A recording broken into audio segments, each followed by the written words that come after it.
Hey, it's your boy. You might be looking at me like, damn, you look tired as hell. To be honest, I just got home from work. I honestly didn't record a video today because I completely forgot. I've been working on a kind of a big review for Jujutsu Kaisen Season 2 total.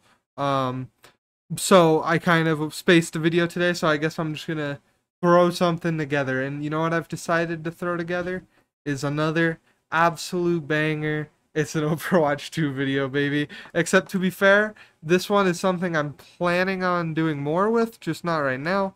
Um, we're gonna start off by just kind of talking about, damn, this light is so bright. Sorry. Oh my God, it's even brighter. By just talking out about this season and how I'm liking it now that we're a few days in.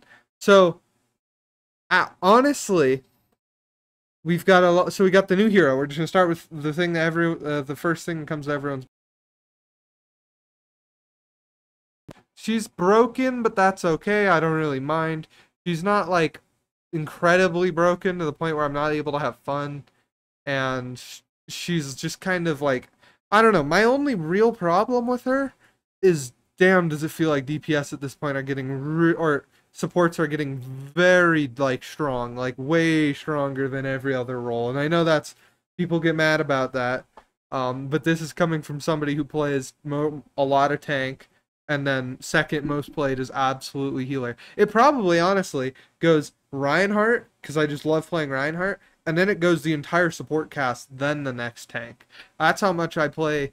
I just play Ryan. Like that's all I do. But when I'm not doing that, I like to play support. And I can just tell you right now, in Overwatch 2, the strongest role by far, in my opinion, is absolutely support. Is it like super super strong? No. Is it stronger than the rest of the roles? Yeah. So, and if you want to know the weakest, I would say it's tank, and that's coming from somebody who's tank main, so maybe I'm heavily biased, but Jesus fucking Christ, dog, does playing tank feel absolutely shit now, like so bad. Anyway, that's enough about ranting about that. But that's my one problem is she is another support who is seemingly just broken, like that's just kind of how she is, and it's just a nature of her abilities in this one. I don't see how they'll ever fix it because her turret, or well, it's not turret, but her like pylon thing that she throws. That thing is insane. I know it's easy to shoot, but like any lobby that isn't high ranked is not gonna shoot that. Bro, I'm in fucking diamond and people wouldn't shoot that. Like people don't shoot torp turrets sometimes when I'm in diamond. People just let Symmetra turrets exist. Like it is, even in low masters when I was there, it was the same thing. Like obviously in those it's a little more common that it does actually get broken, but it's still one of those things where it's like, damn, this is just gonna be way too good. Her right click is insane, um, and her ult is also very strong. I wouldn't be surprised if she gets nerfed, but I still think even after she gets nerfed, support has the strongest characters. Characters like Zen, characters like Mercy. Uh, Trust me, I love both of those characters. I play so much Mercy. For funsies mostly. No, to be honest, it's I just she's the easiest. I can't aim sometimes, so that's just what I do. Well, actually, Lucio is probably my second most played because he's just so fun. But they're all super super strong, so that's fine. Then we've got the new mode, which has two maps. And honestly, I was going into this thinking, damn, this shit's gonna suck. But honestly, it's pretty fucking good. Is it the best of all time? No. But is it pretty solid? Yeah. It's pretty much like 2CP, uh, except it's a little like more forgiving, which I think is why people like it a lot more.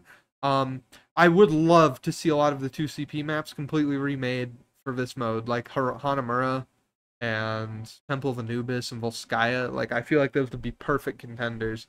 And you could do that on like the seasons where you don't have something that you'd be like, here, we have a new map, and then we also have this reworked map that you can now play on this new mode. Um, I think that's what they should do. New mode. Oh, actually, I'm gonna rank the hero really quick. So the new hero, I would give like a. What are you doing? Please tell me there's not another earwig. Sorry, there's been a lot of earwigs in my room, and it's been making me feel yucky.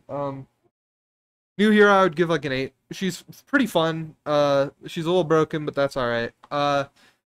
the maps and slash mode. Actually, I'll rate them separately. So the mode I would give like a 7. Like it's good, and keep in mind 5's average, so that's pretty good. The Junker Queen map or the Junkertown map is probably my least favorite out of the mode, out of the two maps, so it's not really that bad. But I would say that's like a 6.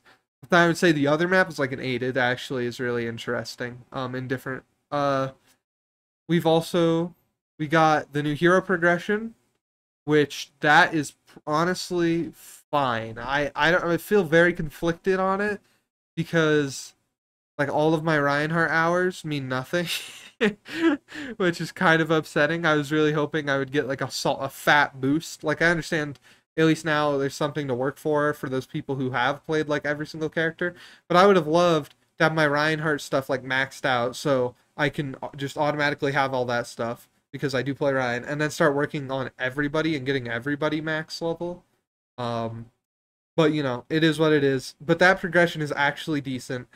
I think they should add a little more. It shouldn't just be titles and name cards. Or if they are going to do that, then at least have titles for the like individual badges. Like if you get, let's say I'm playing Reinhardt, if you get 10,000 Fire Strike kills, then you should absolutely get some like cool like Fire Strike title or some shit. Like I think that would be really interesting and cool, and you could do it. I know it's a lot for different characters, but also it's just a title. Like if it was like a skin or something, I'd be like, yeah, no, that's totally unfair, but they don't do it. But a title is you probably just type the text in and it's there. Like it's not. I would assume it's not super complicated. I'm no game dev, but well, I did develop like very simple games for my coding class, but even just doing that, I can tell you that having text appear on a screen is pretty goddamn easy. Um, Maybe Overwatch is completely fucked in. It's super hard, but I would be shocked.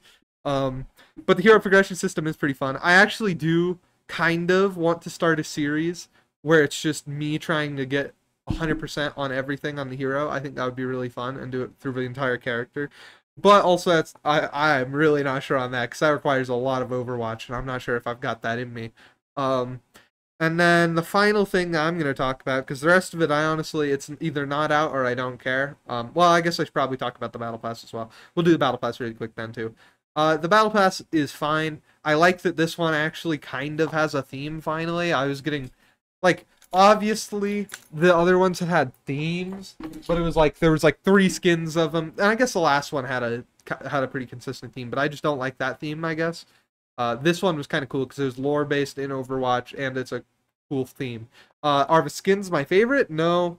I honestly, I'm kind of disappointed by who they chose, to be honest. Like, I feel like a lot of the characters that they chose in this battle pass are pretty lame, honestly. I feel like we could have gotten a lot more unique skins. Like, I would have loved to see a Null Sector Zen. Like, I know that's like a easy, maybe even too easy, but like, come on, that would have been really cool. Like, you have evil Zen essentially, which would be really cool.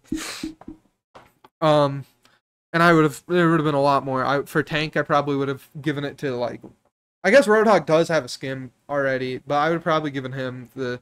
If we're oh yeah, for the mythic, I absolutely would have given it to either Zen. If I'm not giving it to Zen, I would have given it to Lucio. I think this could have been a really cool Lucio skin. But anyway, the battle pass is fine. Once again, all Overwatch battle passes, to be honest, are kind of shit. There's like 2 good things in them, and then the rest is kind of awful. Which is not coming from a place of hate. I love the Overwatch art team, but I just got to be honest, man, and it's just not that good. Like a lot of it is just not that good. A lot of the good stuff is in the shop, which makes sense. Battle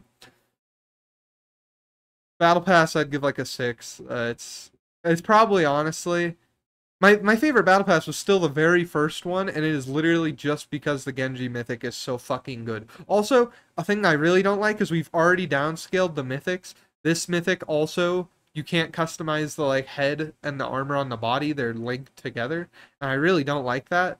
Because like I really like the third style for this Ana skin, but I also hate how her hair looks. It's supposed to look like her like real hair, but it's like with wires. But I don't want that. I want the hood on with the like third set of armor, and it would look really nice.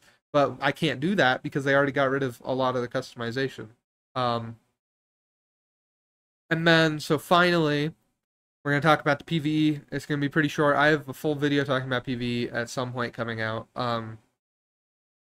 But just to summarize it, it's bad, to be honest with you. It's pretty bad. Do I regret spending the $15? Yes. And that's a bad sign. When you regret spending $15, like I was able to buy the battle pass and that. And I had told myself, I was like, you know what, Ryan? I'm not gonna buy anything else in Overwatch. And I caved this battle pass because I was like, you know what? I've been waiting like 5 years for Overwatch PvE. Let's see what it looks like. And man, was it bad. I should have just waited. Is it the worst thing ever? No. But is Fortnite PvE better? Yeah. And that's not good when the Fortnite PvE is better. There's not really anything. The only good part about the PvE, is the story, which is fucking. It is so upsetting that the story. Yeah, okay, and let's be honest. The story isn't like crazy or anything. It's just I really enjoy the characters, I guess, really. Um, but the PvE gameplay, if I'm gonna separate it, I'm gonna separate the gameplay and the like story stuff. The gameplay is like a two. I wanted to say a one, but I feel like that's too low, so I'm gonna say a two. Uh, there is pretty much nothing there. Like that is the most bare bones shit you will ever see. It is literally just the PvE events from last time, except now there's some boss mobs and like cutscenes occasionally. Not good, but then the lore is like a six. Like it's not spectacular, but it is fun. Like it's fun to watch. And I am interested in the Overwatch story. I'll continue to be, I think, but who knows if it'll ever progress past where we are now. But yeah, overall, I would rate this season like a six. Is it the worst season? No. Is it the best? No. But well, to be fair, it probably is the best like season that we've gotten, because I think season one is my favorite still, but I think a lot of that is just the feeling around the game at that time was for the first time in like 5 years we got content, and it was fine. Although even at that time I had my problems. If you go back and watch some of my videos around then, you would hear me complaining about how they removed stuff in the shop and all this. Um, so even that has its problems. However, probably still my favorite season. This is probably second favorite, maybe third. Last season is probably my least favorite. I fucking hated last season. And that's about it. Later.